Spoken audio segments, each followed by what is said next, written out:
일단 다음 질문 넘어가기 전에 여기 장군님이 이제는 그래도 1800은 안 보는구나라고 하셨는데 S&P 기준인 것 같아요. 아마 제가 작년에 그 3% 나갔을 때 저는 기본적으로 2400 보고 2400까지 갈 수 있다고 보고 최악의 상황에 1800까지 갈 수 있다라고 얘기를 한 적이 있고 아마 그 부분 얘기신 것 같은데 저는 충분히 1800 아직도 갈 수 있다라고 봅니다.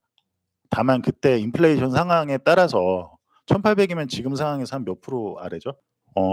거의 한 70%가 넘겠죠. 근데 아까 말씀드렸듯이 제가 그때 엄청 욕먹었어요. 그때 욕먹고 제가 저도 방송에 대해서 많이 배우고 앞으로는 뭐 그러지 말아야겠다라고 하는데 정말 장난으로 생각하시면 안 되고 아마 이게 지금은 조금 뭐 약간 아마 저희 뷰를 그렇게 믿지는 않으시는 분인 것 같아요. 그거는 본인 판단이시니까 뭐 이렇게 하시겠지만 1800이 못 가는 레벨이 아니다.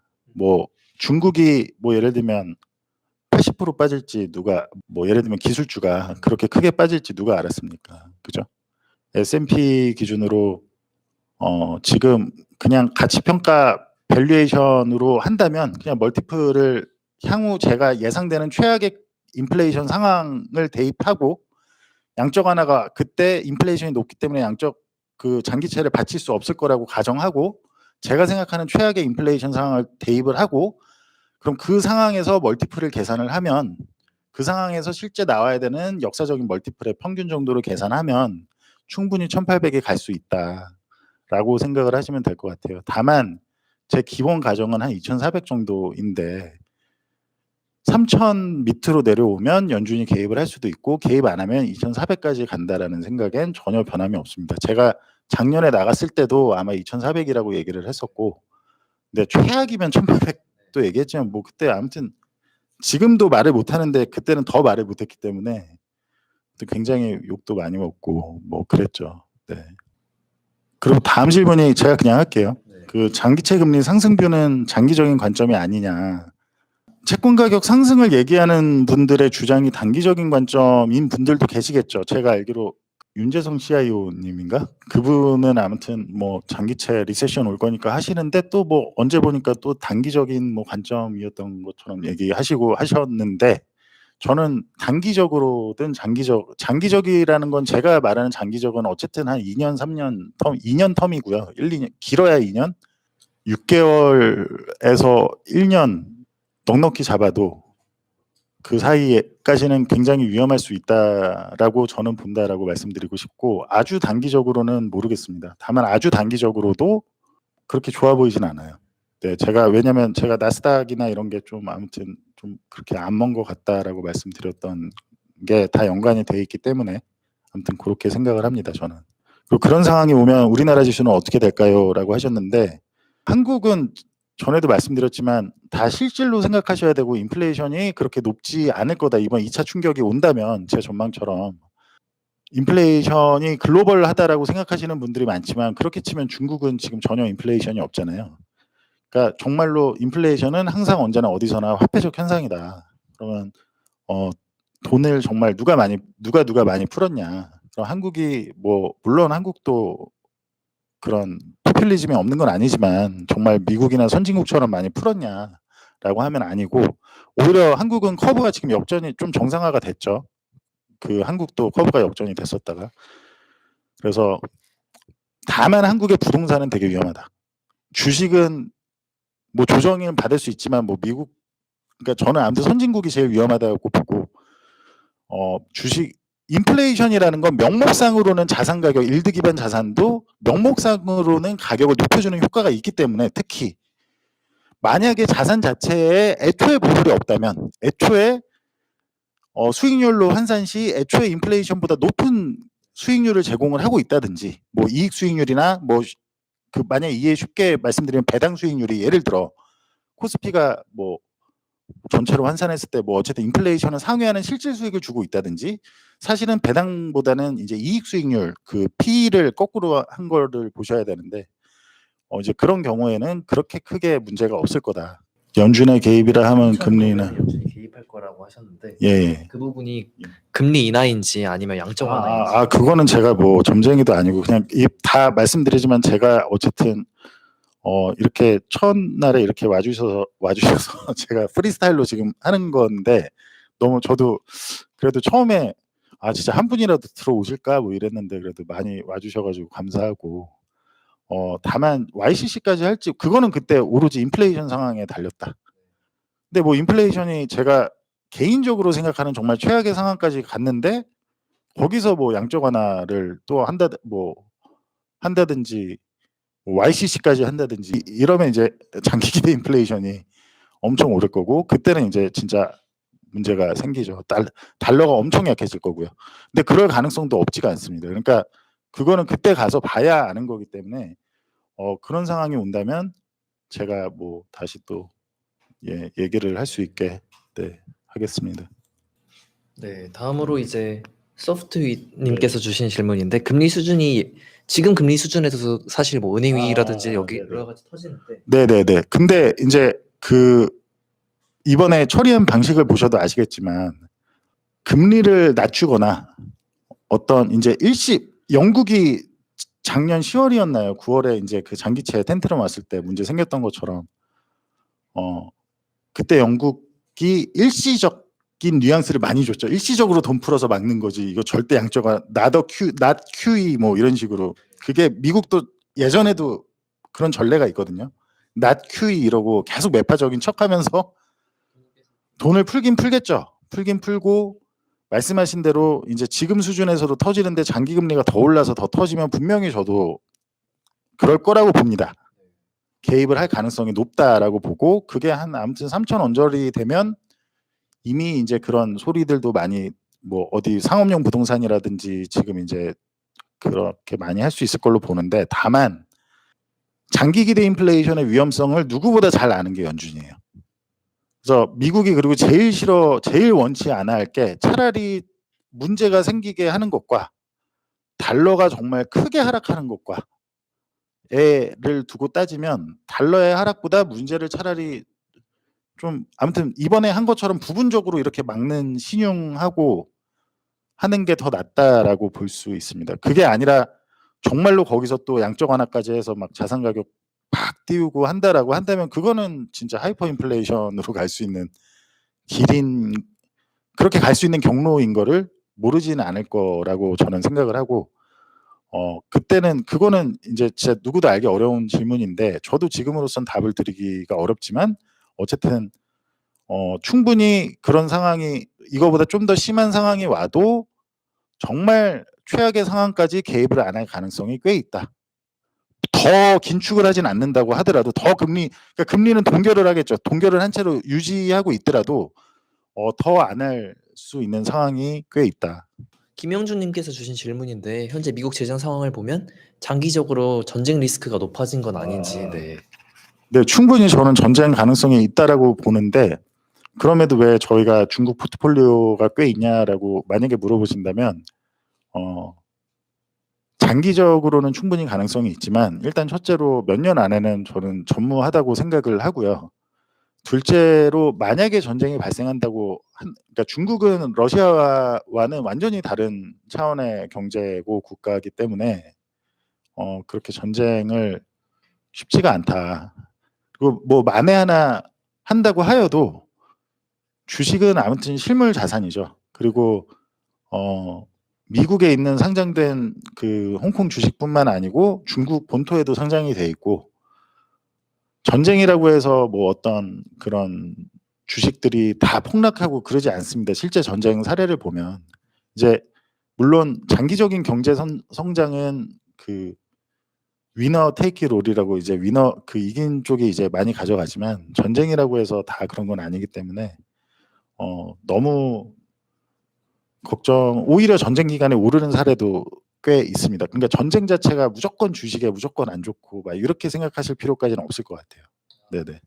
네, 그리고 김동현님께서 주신 질문인데 내년부터 국무부가 장기채 바이백을 한다고 하는데 이러면 어떤 일이 생길지.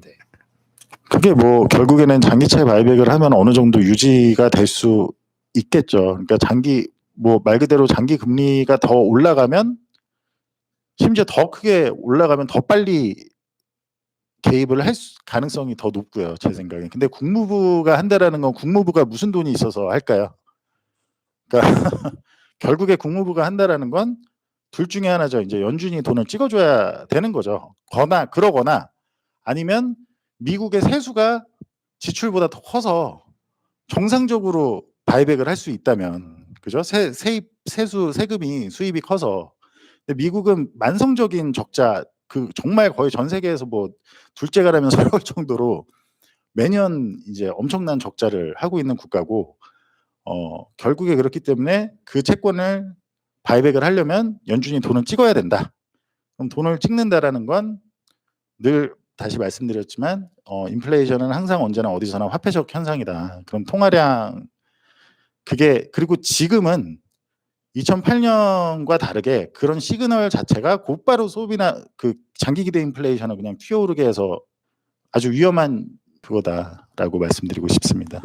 네, 다음으로 천연가스와 오일 회사들을 좋게 보시는 것 같은데 요즘이 좀 투자 기회일지, 천연가스의 전망에 대해서 또 다른 분이 여쭤보셔가지고. 천연가스는 정말 전망이 너무 어려울 정도로, 저도 트레이딩은 정말 오래 했지만 사실 저희 오레셋에서도 아주 소량 가지고 가는데 그걸로 레버리지 플레이를 오래 잠깐 했다가 제가 저희 고객들한테 죄송하게 손실도 봤을 정도로 천연가스는 정말 사실은 단기적인 전망은 그냥 하지 마시라고, 정말 그 원자재계의 가장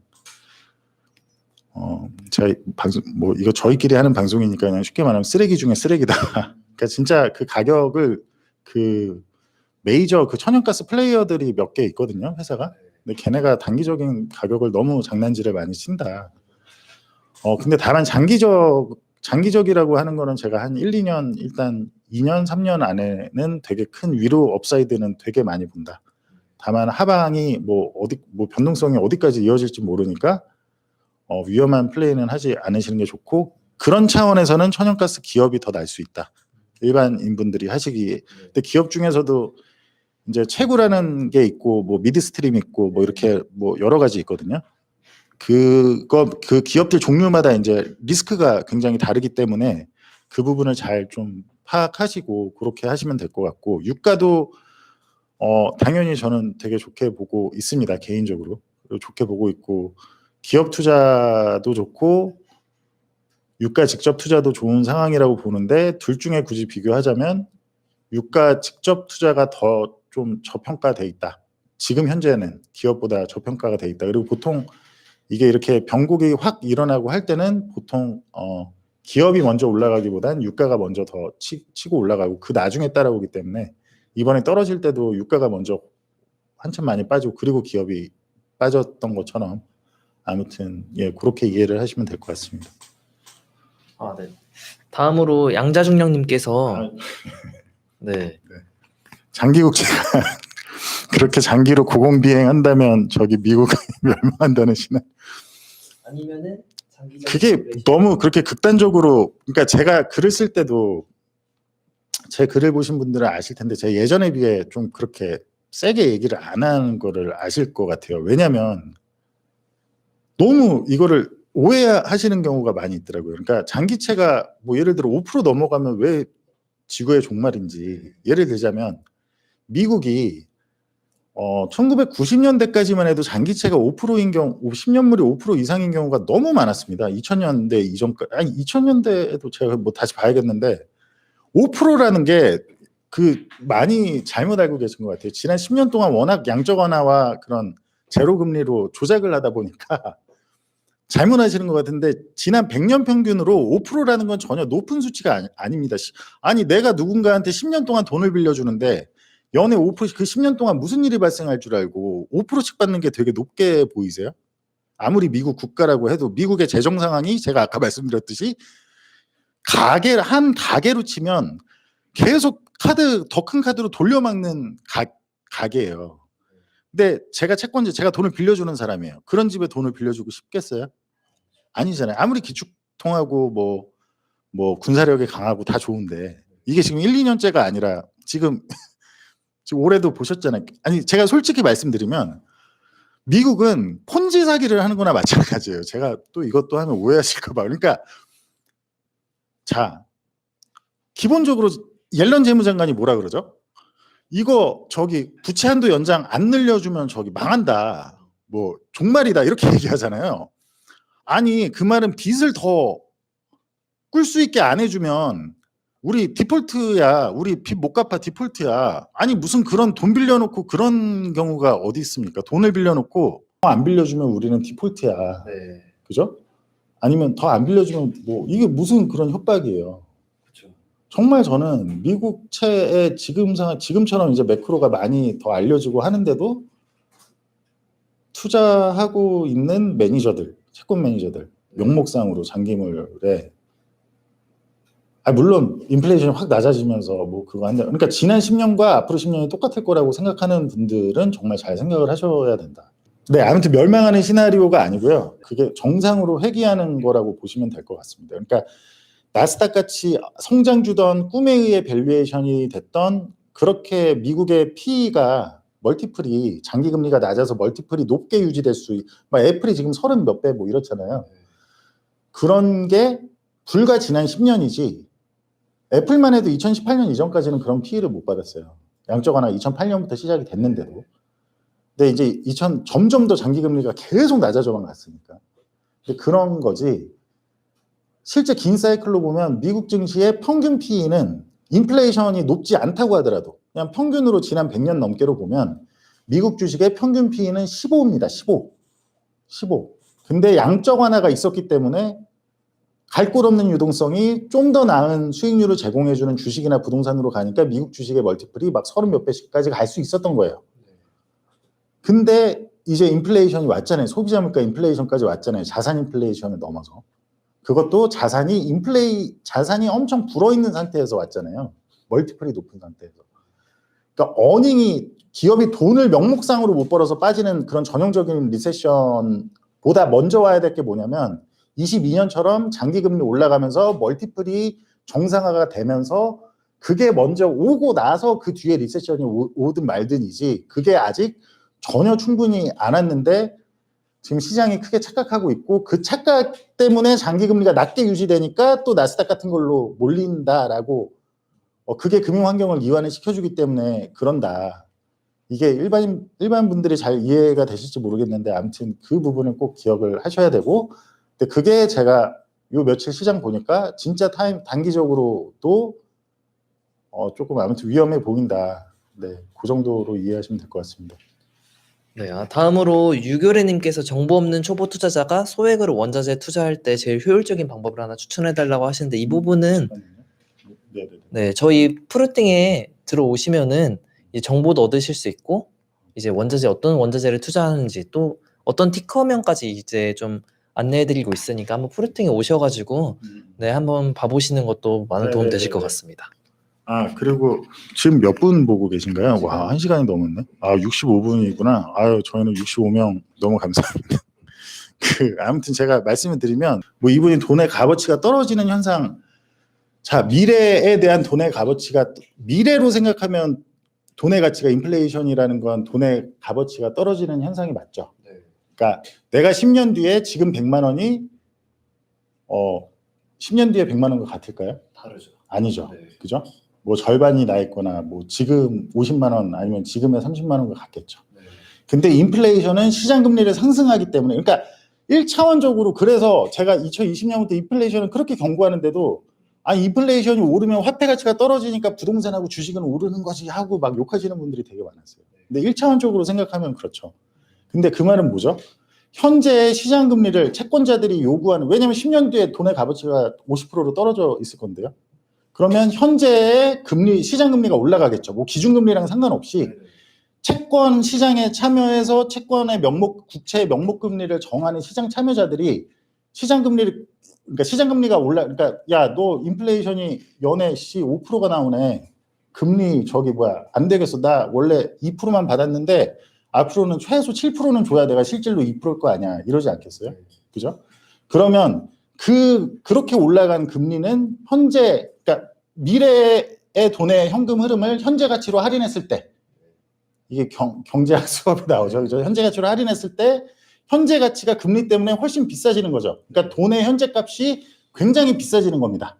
금리가 상승한다라는 건. 네, 다음으로 투니아님께서 질문 주신 부분인데 9월 학자금 대출 미국의 이제 학자금 대출이 막히게 되면서 가계 소비가 무너지면서 이제 본격적으로 경제가 무너지게 될 거라는 전망이 요즘 미국에서 나오고 있는데 이 전망에 대해서 동의하시는지 아니면 따로 의견이 있으신지.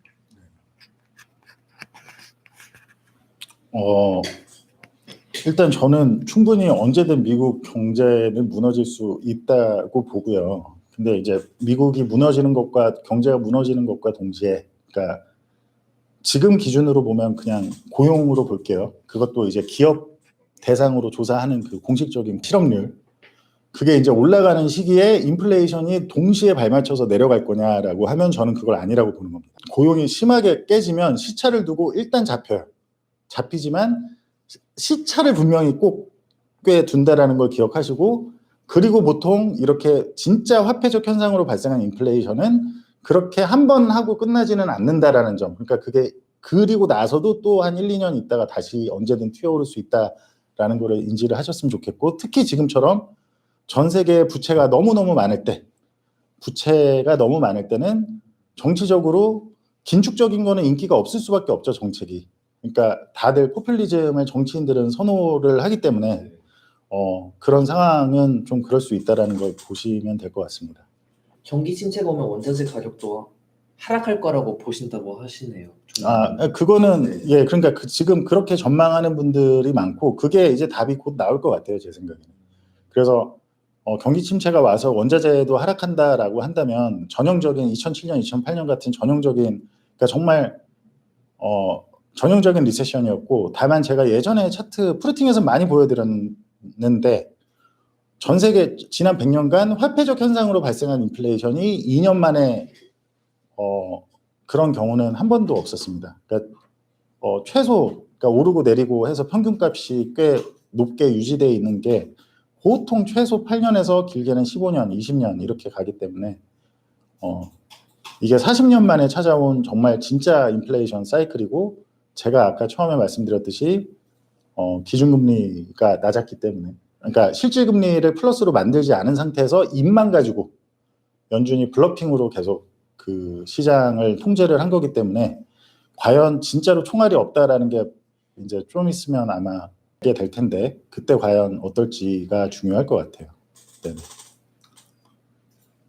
뭐 다음에 만약 S&P 1800이면 우리 지수는 900인가 뭐 그건 모르겠고, 만약에 S&P가 정말 그 최악의, 저는 말씀드렸듯이 1800이 전혀 제 베이스 작년에도 말했고, 저는 제 베이스 시나리오는 2400이고 3000 밑이면 어쨌든 진입이 충분히 들어올 수 있기 때문에 그건 그때 가서 봐야 됩니다. 아무튼 3000까지는 저는 충분히 간다라고 보고 있고요.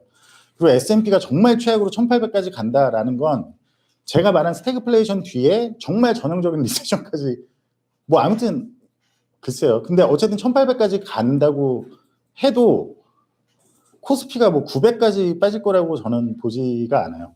그러니까 그 정도 인플레이션이 높을 때 한국이 인플레이션이 어떠냐를 봐야 되는데, 저는 한국이 그렇게까지 인플레이션이 높아질 거라고 보지 않고, 코스피는 작년 저점이 찍었을 수 있다라고 봅니다. 그러니까 장기적인 관점에서 뭐 그 근처까지는 다시 갈 수 있을 수 있지만, 그리고 제가 작년 뭐 아마 10월에 3% 그때도 3%였어요. 뭐 갑자기 올라가서 나와달라 그래서 그 얘기하다가 그냥 아무 생각 없이, 그날이 아마 거의 마지막 뭐 2160인가까지 가고 코스피가 급락했던 날인데, 아무 생각 없이 그냥 편하게 가서 저는 제가 봤을 때 코스피는 더 빠질 놈이 안 보인다 했다가 막 엄청 악플이 달리고, 뭐 그리고 사실 아무도 기억을 안 해주더라고요. 그렇게 욕을 먹었는데도 기억이라도 해주면 보람이 있는데. 근데 어쨌든 장기적으로 보시면 알 것 같아요. 그래서 그 부분은 제 생각에는 아무튼 아직 그렇게 좀 다이버전스가 될 것 같다. 네. 이제 벌써 지금 1시간이 넘어가서. 네네. 그럼 거의 예. 뭐 마무리하는 네, 뭐, 질문으로. 예, 질문 뭐가 있을까요? 뭐 연장되는 질문이고, 한국 경제 전망을 뭐. 왜 한국 경제 전망? 한국 경제가 좋다고 본다기보다 경제가 안 좋아도, 많은 분들이 목도하셨겠지만 경제가 안 좋아도 경제와 주가나 뭐 부동산처럼 그런 자산 가격은 꼭 정비례로 가지 않거든요.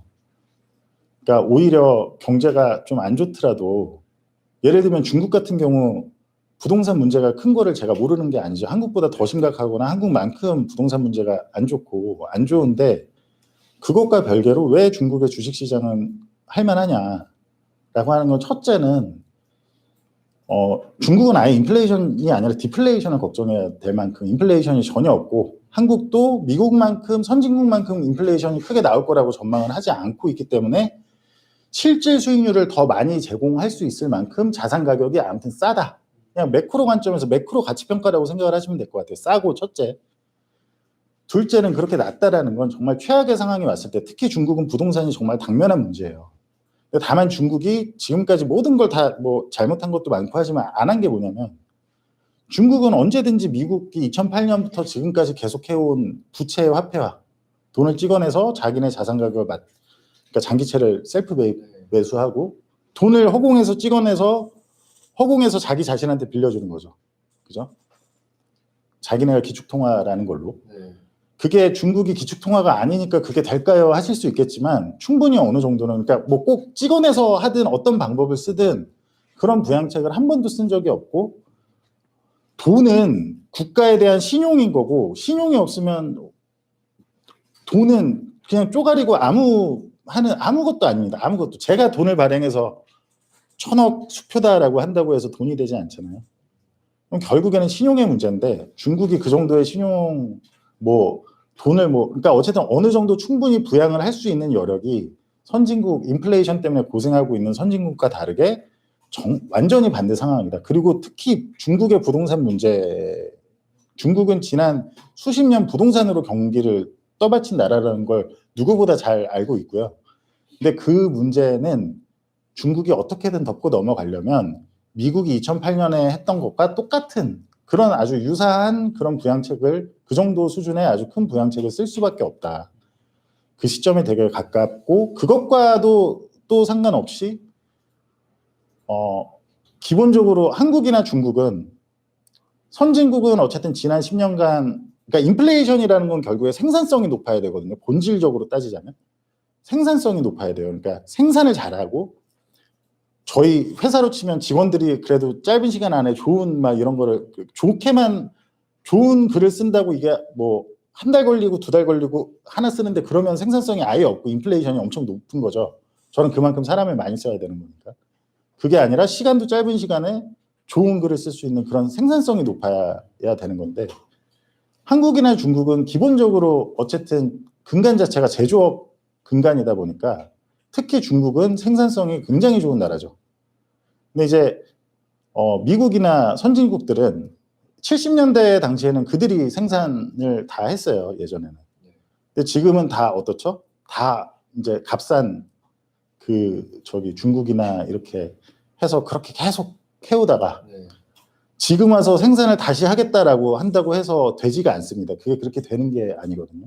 지금 IRA 이거 하면 또 얘기 길어지는데. 그것까지만. 네, 이것까지만 하시죠. IRA 미국이 인플레이션 감축법이라고 해서 그거 가만히 한번 잘 생각해 보세요. 인플레이션 감축법이라고 이름을 붙였는데 그게 정말 인플레이션 이름을 그렇게 붙인 거지 실제로는 돈을 또 찍어낸 거예요. 그 보조금을 지원해 주기 위해선 또 돈을 찍는 정책을 쓴 겁니다.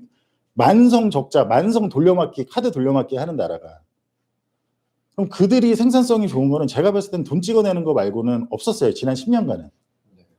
근데 적어도 중국은 그런 레버리지 관리를 민간 차원에서 너무 투기적인 그런 레버리지 움직임이 있었지만 적어도 중국은 2015년부터 엄청나게 계속 아직도 그것 때문에 고생을 하지만 엄청 노력을 해서 중국 주가는 너무너무 싸죠. 지금 아마 그러니까 그때 당시 예를 들면 20년 전 프라이스 세일즈 레티오하고 지금 그게 비교하면 주가는 10몇 년 전 고점하고 10몇 년 전하고 같은 수준인데 그런 실제 매크로 가치 평가 기준으로 보면은 거의 한 8배, 10배씩 더 좋아요.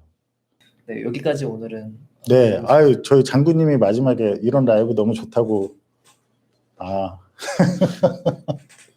그게 아니고 제가 오늘 말을 좀 더 못하는 거는 처음이라 그런 것도 물론 있지만 제가 진짜로 어제 잠을 못 자고 근데 어쩌다가 잠을 못 자고 그냥 하고 나왔는데 커피로 이렇게 하다 보니까 머리가 좀 띵한 상태고요. 그리고 원래 말을 좀 잘 못하기도 한데 네, 아유 오늘 아무튼 이렇게 처음인데 67명이나 계시고 아무튼 너무 감사합니다. 이거 오늘 찍은 거 이렇게 보시기 안 불편하게 또 이렇게 좀 잘라서 이렇게 편집해가지고 올릴 거니까 저희가 어차피 올릴 거 한번 라이브로 해보자고 아무 예고 없이 그냥 한 거였거든요. 이렇게 예 해주시고 하셔서 너무 감사하고 다음에 또 예 이렇게 또 해볼 수 있게 하겠습니다. 네. 네, 저희 수고하셨습니다. 네. 네, 다들 들어와 주셔서 감사하시고 다음에 또 뵙는 걸로 하겠습니다. 알겠습니다. 네네 감사합니다. 네, 감사합니다. 네.